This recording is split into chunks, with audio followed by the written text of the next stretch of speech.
And Muhammad Ali's a very big Magic fan. And then after I do my thing, then the headliners come on, Burt Bacharach, and they're doing their thing. And I'm outside just relaxing after the show.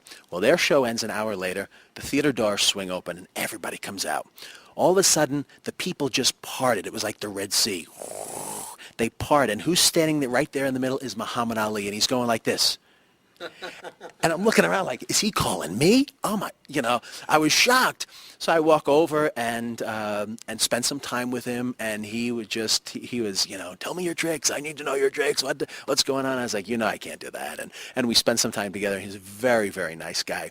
And it's funny because about 8 months later, when I'm working at the Rampart, I used to commute. I used to live in New York at the time and commute to the Rampart, and every weekend go home to be with the family.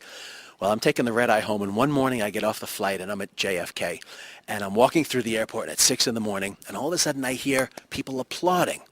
And I look over, and there's Muhammad Ali, 6 o'clock in the morning, doing magic for people in the airport. And like everybody who got off the plane is standing there, and he's doing this little silk trick, and he's putting the silk in his hand, and then it vanishes, and then he's like, wait, and then he showed him how to do it, and I was like, he's just the showman right up until the end. He can't talk, because of the Parkinson's. He wasn't good at speaking up loud enough, but he was doing magic in the airport at 6 in the morning. I was like, wow, so I was honored to meet him and perform for him. So you have the children, the family, you have your show here at Hooters, which I like to go over a little bit, but most importantly, you're now a columnist with Vegas Community Online, which is a great community site, and tell us how that happened. And I didn't know that you were a writer. I didn't know that you were on Vegas Community Online, so I want to congratulate you because that's a great site. I was approached by them because my website, which is Mentalist.com, I keep an ongoing blog of all things that happen in my career and with the family, and I have a mailing list of a few thousand of when people people subscribe to the blog. So every time I make an entry, it sends out blasts saying, okay, he made a new edition, and they tie on and read it. So when I did the edition about me extending my contract at Hooters, Vegas Community Online said, you do so much for the locals and so much for the community, and we'd love to have you write for us. And, even if you take those blogs and put them over there, we'd love for you to do it. And I'd love to. I was honored to be asked. So the first one, if you go look online, it matches my blog because I haven't figured out what I want to do with you guys yet in terms of how I want to make it different. So. Okay, well, as we leave, your show is fabulous. It's fun.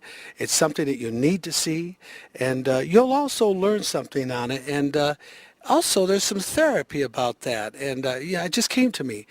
It's like hypnotism. You can use therapy to help people. So I'm sure what you do, you've been approached for other people that need therapy. They need to do things in their life, and they need a little help. Perhaps you could comment on that. I feel that what I give the world and my therapy is laughter. My show, it's funny as well as amazing. There may be hypnotists who can maybe do hypnosis in terms of therapeutic hypnosis as well as stage hypnosis to get people over phobias and stuff like that. I don't really get involved in that. I'm strictly in the entertainment end. Now, where I do use my abilities is I do a lot of charity work to help raise money for different charities and organizations and to let other people do the therapy the correct way because I'm nothing more than, a Vegas act. And I don't want to be a snake oil salesman and pretend like, oh, I can use my mental powers to help you out. And, I don't do that. I help in my own way. My best friend of 33 years, he's autistic. I help him and I kind of support him. I've been taking care of him for 20 years, and I do things for charities. And every year I fly back to New York, and the fire department has an organization. If you lost your spouse in the line of duty, I help them out. I do a benefit show for them every year. One year they brought me to tears. Right after 9/11, the following Christmas, I go back and I do a function for them. It was a Christmas brunch, and I go out and I perform. And my TV show had just hit, so I brought a bunch of DVDs and I was signing DVDs for all of them. And at the end of my performance, they said, "Wait! Don't leave the stage." And a bunch of the ladies, they lost their spouses in 9/11. They came up on stage and presented me with an award. They all kind of chipped in and said, "You've done so much for us. We want to give you an award." And man, that is hanging over my desk. It's little things like that, that make me proud in life. You said a magic word, that I would be remiss if I didn't talk about. And our good friend here in Las Vegas is Leon Benzer, the Benzer Autism Foundation. He has an autistic child, and he's trying to do what he can do to help children. And it's been said that magic certainly has a lot to do with helping people, I should say kids and adults that are autistic, at the same time horses and things of that. And since you've experienced some experience with autistic children, perhaps you could tell me your thoughts about how people should really understand them, because I think people, if they understand things better about someone that's handicapped, sort of, if you will, with one of their senses, that they could have more compassion for that individual. Well, compassion is the key. You have to understand that these people were dealt cards. This is what they were dealt. It wasn't something that they asked for. It was not something that they brought on by themselves. I have a friend. He's here probably, my best friend is here at least 4 nights a week. And we put him to work, and he cleans the tables, and he helps us. And I got him a job over at Walmart, and I bought him a condo here in town. And I try and make him feel as independent as possible, kind of with looking over his shoulder. And you know something? I have 6 kids. I have a grandson.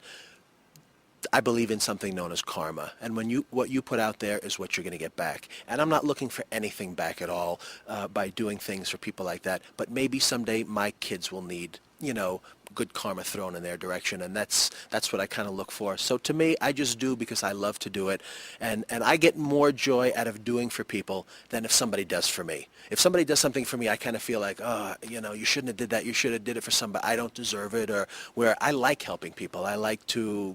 It makes me feel good in some. I don't know if it's an odd way, but it just makes me feel good helping people, and just accepting the way people are and learning to run with it as opposed to trying to figure it out. Or you're not going to figure it out. Let the doctors do that. Just accept people the way they are and try and help them as much as you can. I'm blessed, and I try and give some of that to others too. Well, there you have it. Some positive information right here at Hooters. I'm Pete Allman with Celebrity Scene News, and Gerry McCambridge here at Hooters, 7 o'clock every night, Dark Friday, Mentalist.com. We'll give you all the information. See you next week. I'm Gerry McCambridge, the Mentalist. Please help support the Benzer Autism Foundation.